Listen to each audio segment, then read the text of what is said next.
एक बार एक सेठ था। वह स्वभाव से बहुत अच्छा था और लोगों की हमेशा मदद किया करता था।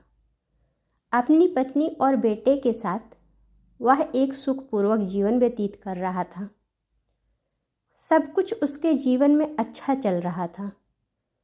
अब जब धन था तो उसकी पूजा करने वालों की भी कोई कमी नहीं थी। लोग आते हैं, अपना दुखड़ा रोते और उससे पैसे ऐंठ ले जाते हैं। पर सेठ दयालु था। उसको एहसास तो होता था कि लोग उसको बेवकूफ़ बना रहे हैं, पर वह सोचता था कि जब ईश्वर ने मुझे इतना दिया है तो दूसरों की मदद करने में क्या बुराई है। पर इस सांसारिक जीवन में किसी का भी जीवन एक समान कभी नहीं रहता। हर किसी का अच्छा और बुरा वक्त आता है।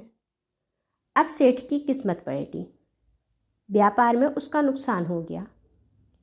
जिन लोगों ने उससे पैसे लिए थे उन लोगों ने उसे पहचानने तक से इनकार कर दिया।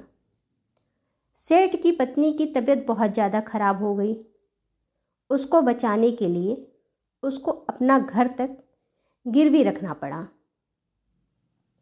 उसका लड़का गलत संगत में पड़कर बर्बाद हो गया।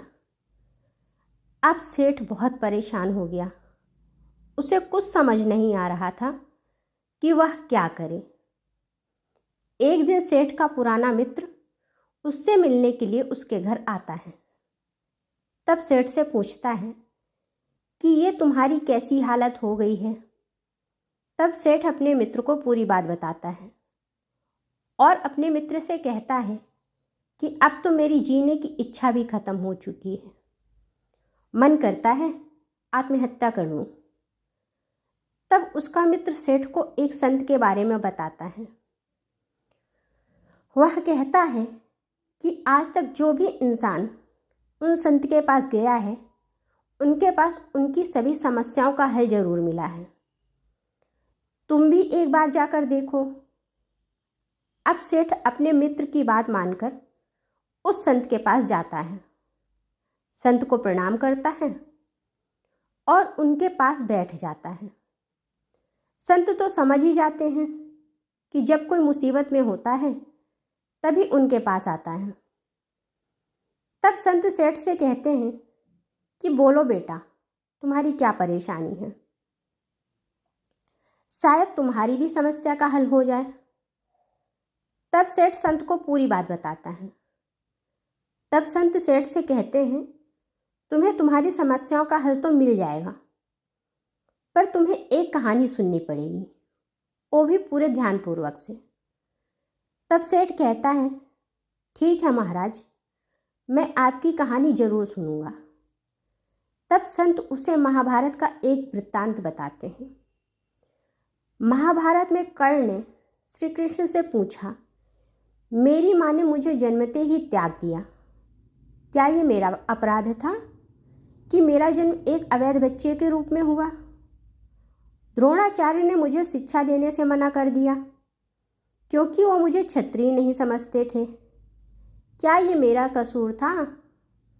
परशुराम जी ने मुझे शिक्षा दी, साथ ये शाप भी दिया कि मैं अपनी विद्या भूल जाऊंगा क्योंकि वो मुझे क्षत्रिय समझते थे। भूलवश एक गौ मेरे तीर के रास्ते में आकर मर गई और मुझे गौवध का शाप मिला। द्रौपदी के स्वयंवर में मुझे अपमानित किया गया क्योंकि मुझे किसी राजघराने का कुलीन व्यक्ति नहीं समझा गया। यहाँ तक कि मेरी माता कुंती ने भी मुझे अपना पुत्र होने का सच अपने दूसरे पुत्रों की रक्षा के लिए स्वीकारा। मुझे जो मिला दुर्योधन की दया स्वरूप मिला, तो क्या ये गलत है कि मैंने दुर्योधन के प्रति अपनी वफादारी निभाई? श्री कृष्ण मंद मंद मुस्कुराते हुए बोले, कर्ण, मेरा जन्म जेल में हुआ था। मेरे पैदा होने से पहले मेरी मृत्यु मेरा इंतजार कर रही थी। जिस रात मेरा जन्म हुआ उसी रात मुझे मेरे माता पिता से अलग होना पड़ा। तुम्हारा बचपन रथों की धमक, घोड़ों की हिनहिनाहट और तीर कमानों के साए में गुजरा। मैंने गायों को चराया और गोबर को उठाया। जब मैं चल भी नहीं पाता था तो मेरे ऊपर प्राणघातक हमले हुए।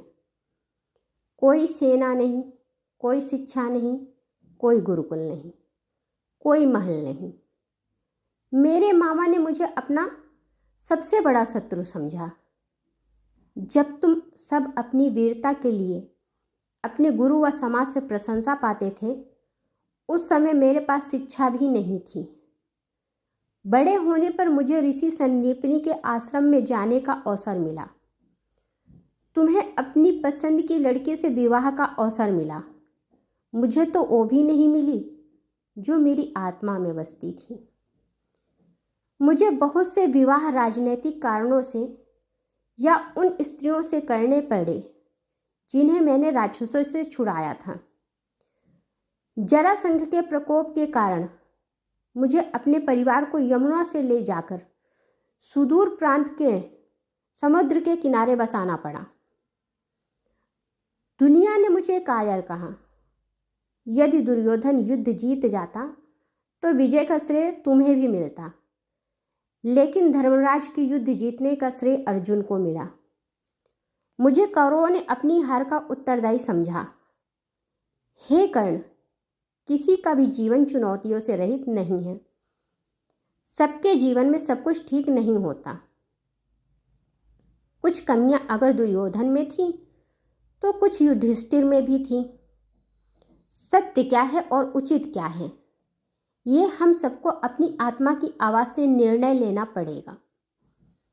ना तो भगवान कृष्ण के जीवन में कष्ट और परेशानियों की कमी थी और ना ही कर्ण के जीवन में कष्ट और परेशानियों की कमी थी।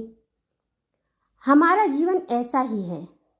यहाँ अगर भगवान ने भी जन्म लिया है तो उन्हें भी सुख और दुख दोनों से गुजरकर इस दुनिया से जाना पड़ा।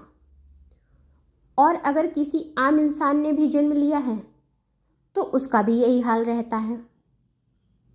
यहाँ पर लोग हमारे अच्छे कर्मों को नहीं याद रखते हैं, पर अगर गलती से एक गलत काम हो जाए तो पूरे जीवन का कलंक लग जाता है।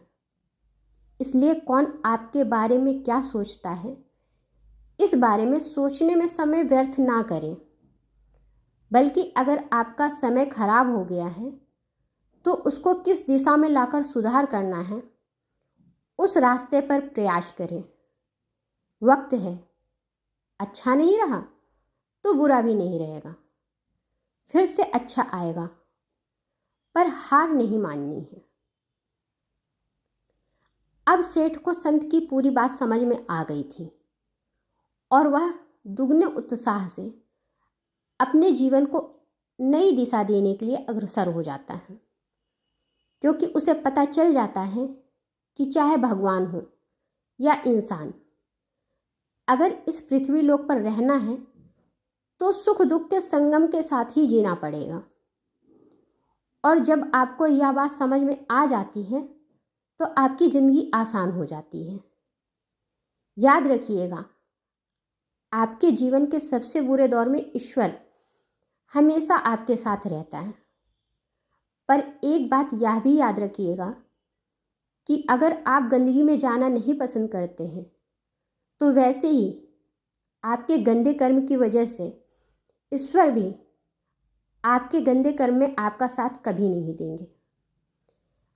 अगर आपको यह कहानी अच्छी लगी हो तो लाइक करें और मेरे चैनल को सब्सक्राइब करें। Thank you.